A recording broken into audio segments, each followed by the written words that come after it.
Hey, my name is Jeff with Bio Network, and today I'm going to put your microscope knowledge to the test.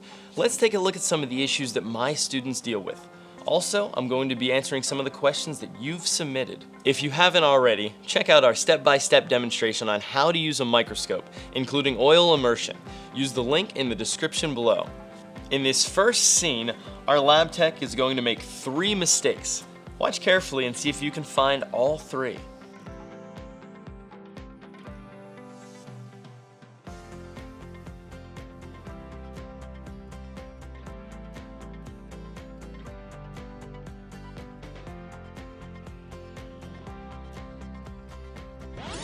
Did you see them? Well, here's her first mistake. She's starting with the 10x low power objective. Remember the low to high rule? Always begin with the 4x scanning objective. She's only using one eye.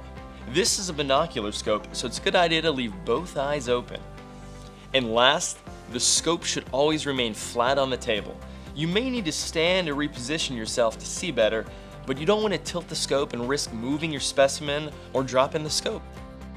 And here, she's demonstrating the right technique, starting with the scanning objective, both eyes open and the scope flat on the table. And that leads us to our first viewer question. The microscope in our class has 2 eyepieces, but I feel like I can see it clear with one eye closed. Do I have to use both eyes? Good question. Keeping one eye closed can cause some pretty bad eye strain, especially if you're doing it for a longer period of time. Adjust the distance until you can see a single circle of light in your field of view.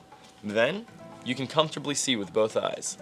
When I was a student, I remember one of the hardest things was actually finding the specimen.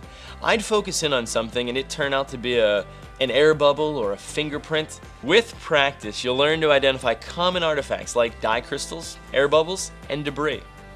Oh, hey, here's an interesting situation. Why are we only seeing part of the image? The objective wasn't fully clicked into place.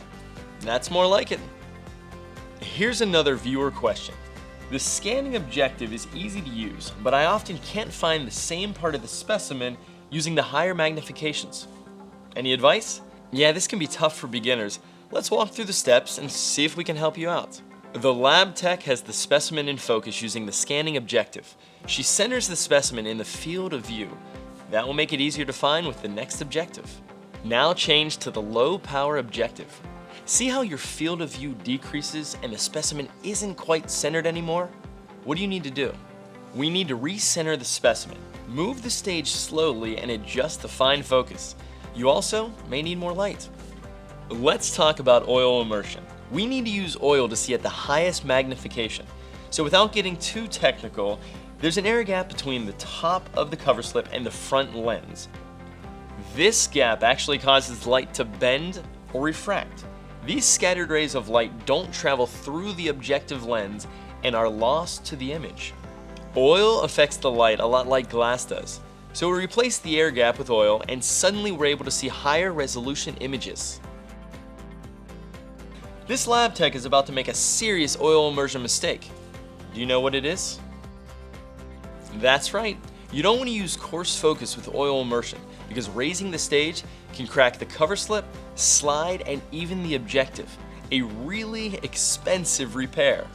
So remember, only use the fine focus with oil immersion. After you've finished, you need to clean the oil from the objective. Which of these products can you use? Kim wipes or paper towels can scratch the lenses, so only use lens paper. Here's our final viewer question. Bio Network, the microscope in your demo looks way different from the ones in our lab. How does this video help me?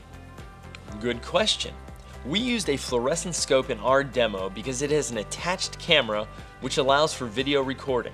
Every lab is going to have different scopes, but the fundamentals are all the same. Objectives, coarse and fine focus, diaphragm and condenser, eyepieces. You'll need to familiarize yourself with the controls on your scope, but you can follow all the same steps in our video. Use the comment section below to keep the questions pouring in. Check out Bio Network's other training resources, including a virtual microscope available in the App Store. I'm Jeff. Thanks for watching.